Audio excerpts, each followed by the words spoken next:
مصر بتصدر الفوسفات بتاعها خام، بتصدر سنويا 4 مليون طن فوسفات خام.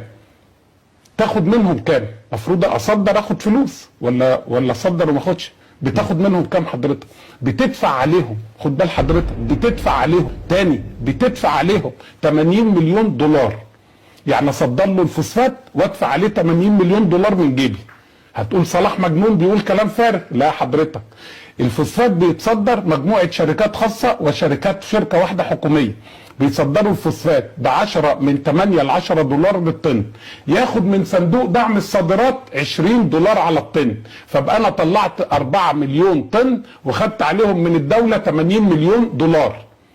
بص يا ريس، 4 مليون طن بصدرهم فوسفات، وبصدر الغاز الطبيعي بتاعي خام. يعني انا بصدر فوسفات خام وبصدر الغاز الطبيعي بتاعي خام.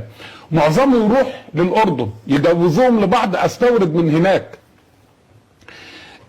مواد ازوتيه اللي هو خام زائد غاز ب 3.2 مليار دولار سنويا. طب انا بصدر من عندي ده خام وبصدر الغاز بتاعي خام. مصر بتصدر سنويا يا سيدي الفاضل 18 مليار متر مكعب خام، قيمتهم 1.8 مليار دولار. معنى كده ان المتر المكعب ب 10 سنت، ال 10 سنت لو كانوا ب 60 قرش النهارده بقوا ب 80 قرش، كلام محترم.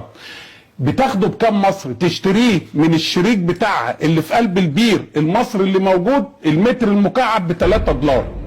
اشتريه ب3 عشان اصدره ب 10 سنت، الا اذا كنت انا راجل مغيب وراجل خام. اصدر انا المنتج بتاعي خام واشتريه من اللي جنبي ب 600 ضعف المبلغ اللي انا بصدره بيه، الا اذا كنت انا راجل خام. 22 مليار دولار اللي مصر بتصدر بيهم بالمناسبه كلهم خام، قطن خام، بترول خام، غاز خام، فوسفات خام، رمل خام.